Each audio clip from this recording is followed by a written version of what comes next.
সুপ্রিয় দর্শক, সাজ্জাদ কাদির স্বাগত জানাচ্ছি আমাদের চ্যানেলে। এই মুহূর্তে আপনাদের সামনে কথা বলতে চাই, তারেক রহমানের দিল্লি যাওয়ার দিন তারিখও প্রায় নিশ্চিত। বাংলাদেশ ও ভারতের ভূ রাজনীতিতে কি তবে এক নতুন অধ্যায়ের সূচনা হতে যাচ্ছে? ক্ষমতার পালাবদলের পর এই প্রথম নয়াদিল্লি সফরে যাচ্ছেন বাংলাদেশের নতুন প্রধানমন্ত্রী তারেক রহমান। 6 মাস ইতিমধ্যে হয়ে গেছে, এখনো আমরা নতুনই বলছি। আগামী সপ্তাহের দ্বিতীয়ার্ধে, বিশেষ করে 22 এবং 23 আগস্ট শনি এবং রবিবার কে কেন্দ্র করে ভারতের স্বাধীনতা দিবসের ঠিক এক সপ্তাহ পর এবং বাংলাদেশের প্রেসিডেন্ট নির্বাচনের মাত্র 2 দিনের মাথায় হতে পারে এই ঐতিহাসিক সফর। বাংলাদেশ এবং ভারতের বিদেশ মন্ত্রক সূত্র এমনটাই বলছে। এদিকে এনডিটিভির একটি বিশেষ প্রতিবেদন থেকে জানা যাচ্ছে, এই 2 দিনের দ্বিপাক্ষিক সফরটি শুধুই এক সৌজন্য সাক্ষাৎ নয়, বরং ঢাকা ও দিল্লির মধ্যে জমে থাকা বরফ গলানোর এক বিশাল কুল ঘেঁষা কূটনৈতিক পরীক্ষা। কিন্তু কি থাকছে এই সফরে? তিস্তা ও গঙ্গার পানি চুক্তি, সীমান্ত নিরাপত্তা, নাকি শেখ হাসিনার স্বদেশ প্রত্যাবর্তন ইস্যু? চলুন পুরো বিষয়টি পুঙ্খানুপুঙ্খ বিশ্লেষণ করে দেখা যাক।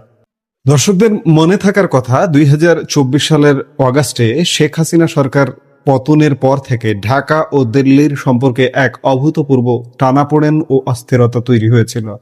বাংলাদেশের রাজনৈতিক পট পরিবর্তন ভারতের কৌশলগত সমীকরণকে পুরোপুরি বদলে দেয়, যার ফলে দিল্লিকে ঢাকার প্রতি তাদের দৃষ্টিভঙ্গি পুনরায় সমন্বয় বা রিক্যালিব্রেট করতে বাধ্য হতে হয়।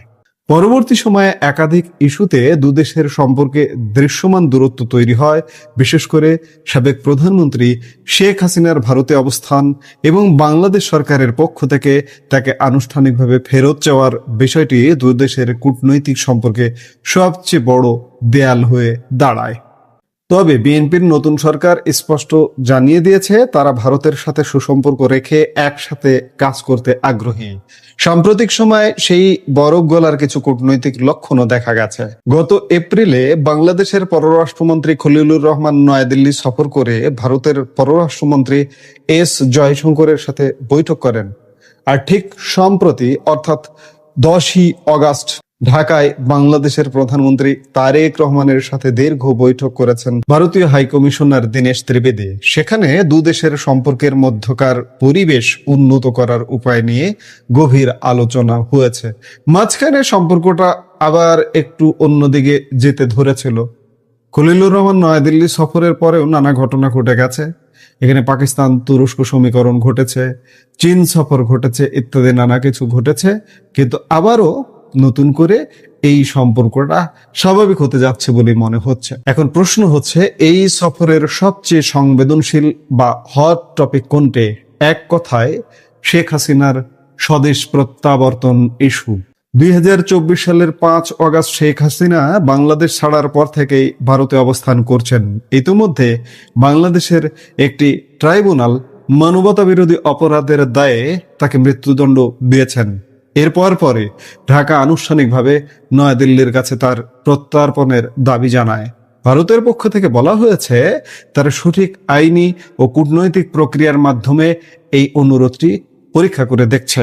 তবে এই বিতর্কের আগুনে নতুন করে ঘি পড়ে এ মাসের শুরুর দিকে, যখন শেখ হাসিনা নয়াদিল্লিতে বসে ভার্চুয়ালি সাংবাদিকদের সাথে কথা বলেন।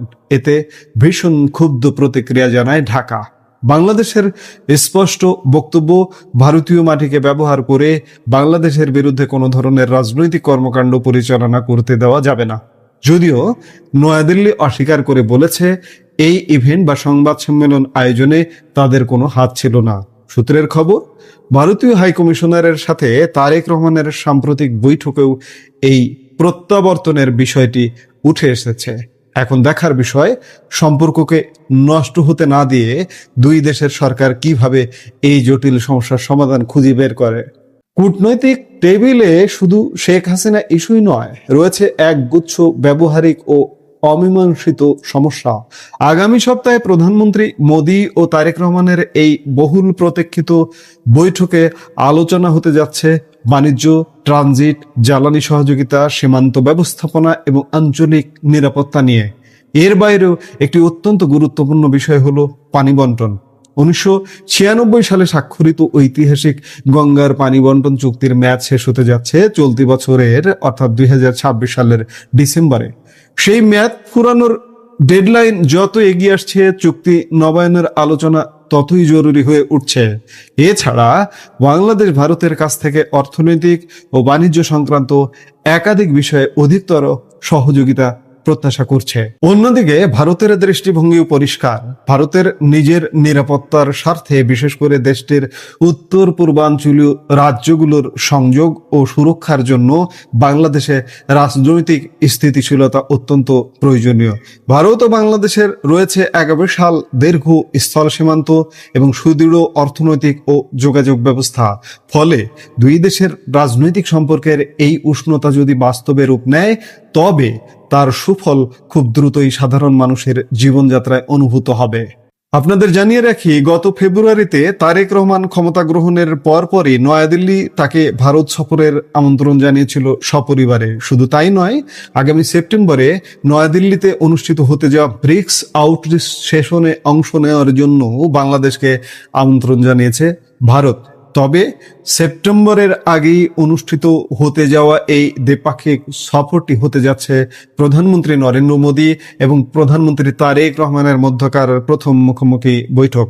স্বভাবতই ঢাকা এবং দিল্লি দুই দেশের কূটনৈতিক মহলই এই বৈঠকের দিকে চাতক পাখির মতো তাকিয়ে রয়েছে। আমরা যদি বাস্তবসম্মতভাবে চিন্তা করি, তবে এই 2 দিনের একটি মাত্র সফরে যে বছরের পর বছর জমে থাকা সব জটিল সমস্যার সমাধান হয়ে যাবে, এমনটা ভাবা ভুল হবে। শেখ হাসিনার স্বদেশ প্রত্যাবর্তন, পানি বন্টন চুক্তি বা সীমান্ত সমস্যাগুলোর সমাধান হতে দীর্ঘ আলোচনার প্রয়োজন। কিন্তু মোদী ও তারেক রহমানের এই সরাসরি সংলাপ অন্তত একটি রাজনৈতিক পথ বা চ্যানেলের সূচনা করবে, যা ভবিষ্যতে এসব বিরোধ নিষ্পত্তিতে বড় ভূমিকা রাখবে।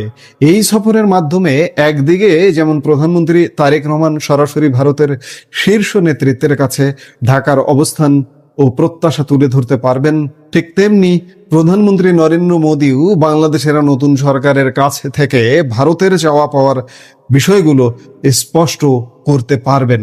এখানে অনেক বিষয় আছে, কিন্তু অনেক বিষয়ের ফ্রন্ট লাইনের বিষয় হচ্ছে শেখ হাসিনার স্বদেশ প্রত্যাবর্তন। এই সফরে, এই দ্বিপাক্ষিক বৈঠকে অন্ততপক্ষে শেখ হাসিনার প্রত্যাবর্তনের রোডম্যাপটা হয়ে যাবে। আর নিকট ডিসেম্বরে গঙ্গা পানি বন্টন, সেটিও অনেকটা সুরাহা হবে। আর অন্যান্য সমাধানগুলো হয়তো আরো কয়েক মাস লাগবে। শেখ হাসিনা যে ফেরছেন, ফেরার যে প্রচেষ্টা শুরু হয়ে গেছে, এমনকি ঢাকায় শেখ হাসিনা কোথায় থাকবেন নাকি ঢাকার বাইরে কোনো স্থানে তিনি থাকবেন, সেগুলোও ইতিমধ্যে যাচাই বাছাই কিন্তু শুরু হয়ে গেছে। এই ভিডিওর মাধ্যমে এটাও বলে রাখা ভালো, তিনি গোপালগঞ্জে থাকতে পারেন কিংবা ঢাকার কোনো বাড়িতে থাকতে পারেন। সেগুলো যাচাই বাছাই, দেখা শোনা ইতিমধ্যে কিন্তু চলছে, এমন খবরটাও পাওয়া যাচ্ছে।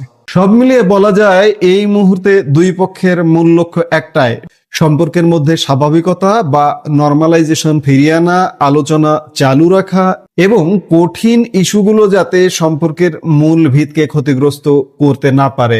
যদিও নির্দিষ্ট সময়সূচি ও ফ্লাইট সূচির বিস্তারিত এখনো চূড়ান্ত জানা যায়নি, তবে সম্ভাব্য ডেট 22-23 আগস্ট।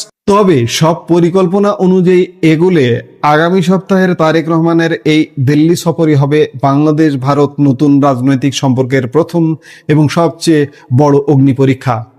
আমরা সেই অগ্নি পরীক্ষাটি দেখবার অপেক্ষায় অপেক্ষমান। আমরা নিশ্চয়ই দেখব। এই মুহূর্তের ভিডিও থেকে বিদায় নিতে চাইছি। দেখা হবে পরবর্তী ভিডিওতে। সে পর্যন্ত ভালো থাকুন, সুস্থ থাকুন।